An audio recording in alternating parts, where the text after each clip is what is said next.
बहुत समय पहले की बात है। एक किसान था जिसका मालिक एक जमींदार रहता है जो गायों भैंसों का दूध का व्यापार करता था। जमींदार बहुत ही बूढ़ा हो चुका था। लंबी बीमारी के चलते जमींदार की एक दिन मृत्यु हो जाती है। चूंकि जमींदार का कोई वारिस नहीं था, इसलिए अब सारा का सारा दूध का कारोबार किसान के कंधों पर आ जाता है। वह खेती बाड़ी छोड़कर दूध का व्यापार करने लगता है। इस बीच किसान कब अधिक लालची हो जाता है, उसे पता ही नहीं चलता है। वे जल्द ही बहुत अमीर बनना चाहता था। तभी गांव में किसी ने उसे एक ऐसी गाय के बारे में बताया जो एक दिन में 20 लीटर दूध देती है। किसान किसी भी कीमत पर उस गाय को पाना चाहता था। वह गाय का दूध बेचकर और अमीर बनना चाहता था। उसने 20 लीटर दूध देने वाली गाय को बहुत ढूंढने की कोशिश की, किंतु उसे वे गाय कहीं नहीं मिली। गाय को पाने के लिए उसने गांव के कई लोगों से संपर्क लिया, किंतु वह गाय पाने में असफल रहा। आसपास के ठगों को पता चल गया कि किसान किसी भी कीमत पर गाय को पाना चाहता है। ठगों ने गाय का झांसा देकर किसान से हजारों रुपए ऐंठ लिए। ठगों के बाद किसान ढोंगी साधु के जाल में फंस गया।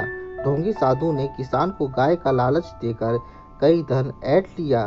गाय के चक्कर में किसान को बहुत हानि हुई, जिसके कारण उसे अपनी कई खेती बाड़ी की जमीनें बेचनी पड़ी। किसान की पत्नी उसे समझाती है कि वे गाय के चक्कर में न पड़कर खेती बाड़ी पर ध्यान दे और मेहनत से धन कमाए, किंतु किसान को अमीर बनने का भूत सवार हो चुका था।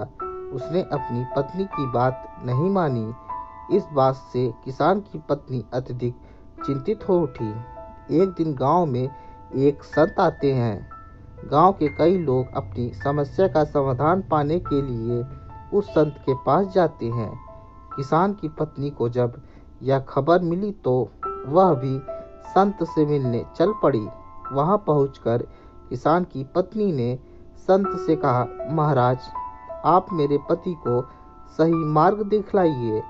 वे 20 लीटर दूध देने वाली गाय के अफवाह के चक्कर में पड़कर खेती बाड़ी करना भूल गए हैं, जिसके उपरांत मुझे यह चिंता हो रही है कि हम न दूध का कारोबार कर पाएंगे और न ही खेती बाड़ी संभाल पाएंगे। महाराज, आप किसी भी तरह से मेरे पति को समझाइए कि वह सब छोड़कर खेती बाड़ी पे ध्यान दे।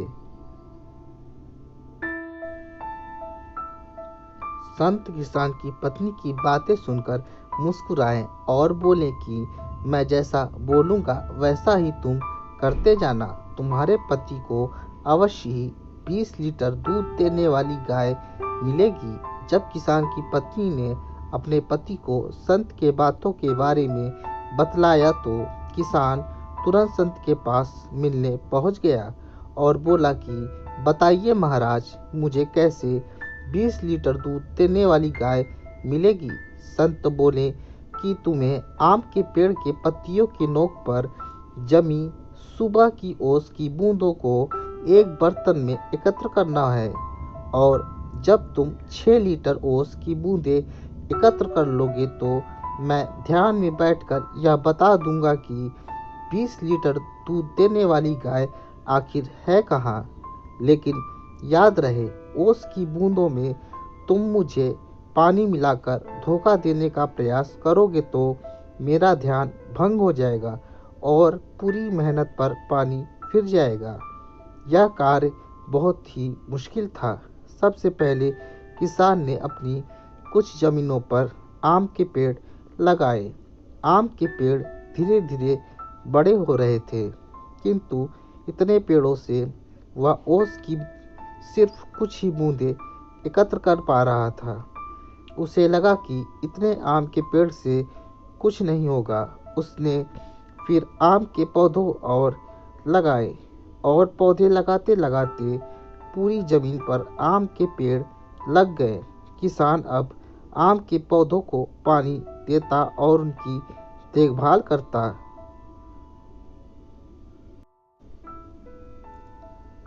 2 साल की कष्टदायक मेहनत के बाद किसान ने 6 लीटर ओस की बूंदें तैयार कर ही ली। किसान अत्यधिक प्रसन्न होकर साधु के पास पहुंचकर ओस की भरी बाल्टी को देख आया और कहा, महाराज, मैंने आपकी शर्त की लाज रखी। अब आप ध्यान लगाकर देखिए कि 20 लीटर एक दिन में दूध देने वाली गाय आखिर है कहाँ। संत महाराज बोले कि तुम्हारी मेहनत सफल हो गई।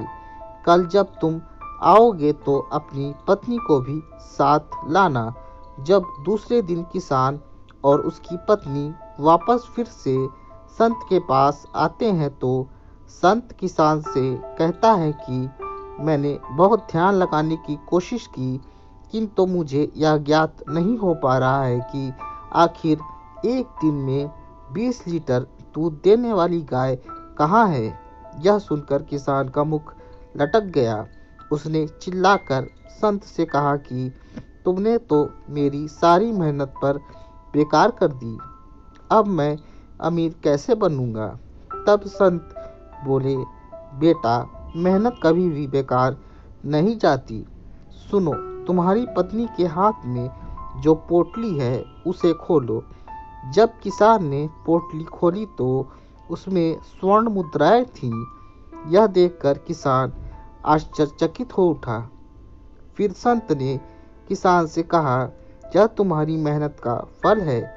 जो तुमने 2 साल से मेहनत करके जो आम के पौधे लगाए थे, 2 साल साथ ही उनमें फल भी लग रहे थे, किंतु मैंने तुम्हारा ध्यान गाय और ओस की बूंदों पर केंद्रित किया था और तुम्हारी पत्नी इन फलों को बेचकर धन इकट्ठा कर रही थी। यह सब तुम्हारा और तुम्हारी मेहनत का फल है। तब संत ने किसान से कहा कि तुम फालतू की अफवाहों के चक्कर में खेती बाड़ी पर ध्यान नहीं देते थे। 20 लीटर दूध देने वाली गाय एक मनगढ़ंत कहानी है। संत ने किसान को समझाया कि तुम्हें अपनी मेहनत पर ध्यान देना चाहिए, न कि फालतू अफवाहों पर। अब किसान की आंखें खुल गई और उसने खेती करना शुरू कर दिया। शिक्षा। इस कहानी से हमें यह सीख मिलती है कि हमें फालतू की अफवाहों पर ध्यान नहीं देना चाहिए, बस अपना कर्म करते रहना चाहिए।